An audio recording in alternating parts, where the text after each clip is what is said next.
Okay, so this is going to be a very quick video on how I personally sharpen up drills. And I stress the I, as in it's probably not the best way, it's definitely not the only way, and it might not even be the correct way, but it works for me. I've been doing this for, I don't know, 30, 40 years, sharpening drills. I've never really been taught how to do it. I've just sort of picked things up as I've gone. So if you're an expert in this sort of thing, this isn't the video for you. This is purely for people who are doing things in their sheds, their garages, haven't got many tools, and haven't really got much of a clue. So this is just for them to try and help out. So let's get on with it. Okay, so this is an example of a well sharpened drill. This one is straight out of the box virtually. This has never been sharpened before. So it's got, each side is even. They're both the same length. It's got quite a shallow angle, and I don't know if you can tell that the back edge here is just very slightly lower than the front edge, just fractionally, and that's all it takes. This, however, is a badly sharpened drill. You can see it's rough, it's got a big chip out the front, and it's way too steep, badly mucked about with. Little tip: get yourself a couple of nuts, doesn't matter what size, put them together, you can tack them or whatever, and that will give you a very good idea of your angle. You can see that is way out, that's the one that's badly sharpened. If I can hold them still, this is the factory sharpened one. If we can get it in the right place, you can see that's pretty much the same angle. It's not quite, but it's very close. It's good enough as a guide for sharpening up. And you can see that one's way out, so we're going to have to see what we can do. But that's a really handy tip. A couple of nuts, you could, as I say, get it to focus, weld them up, just put a couple of tacks of weld, one each side, sling it in your toolbox.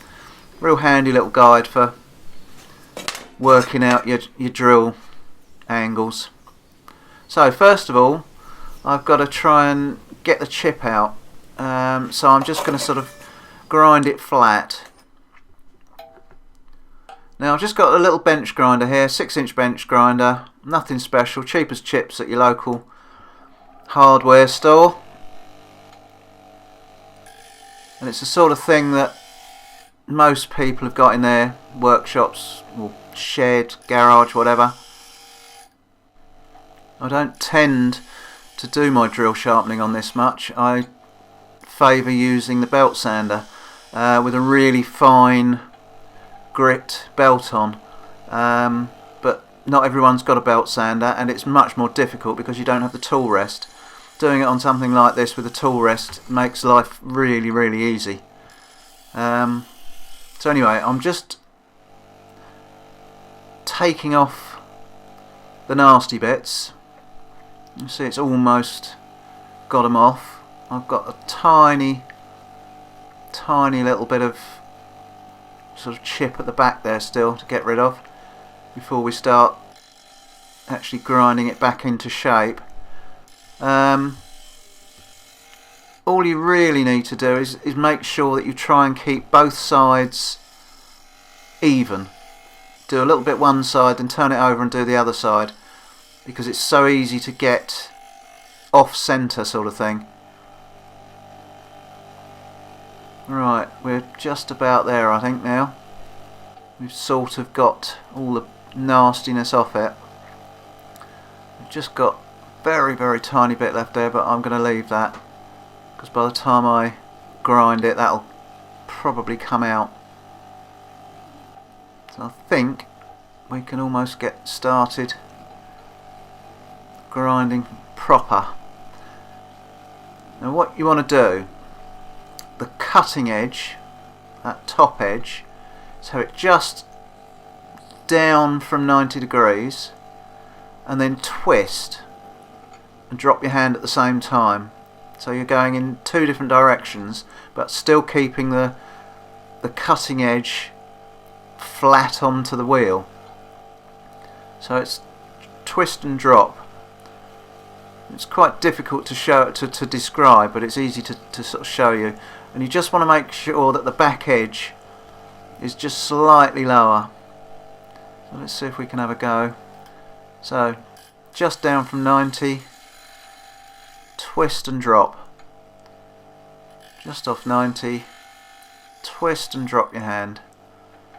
And that hopefully will give a decent edge. And as I say, do a bit at a time on one side and then the other, because if you get one side longer than the other you'll cut all sorts of different size holes. That's one thing you've got to be careful of when you're cutting this. I'm going to clamp this down because it's really not easy doing that. Right, now I've got it clamped to the bench, it's much easier. You can push a little bit harder. And that's something else. Make sure that your wheel is flat. If it's not, then dress it before you start. There's no point trying to sharpen a drill if you've got grooves and lumps and bumps in your wheel. So dress it up so it's nice and flat. Alright, what was I saying? Yeah, if you get your lengths slightly wrong and you get the grinding slightly wrong, this will drill a bigger hole or a smaller hole than it's actually intended to. So you've got to be aware of that. So if this is going to be precision, you can see it's sort of coming.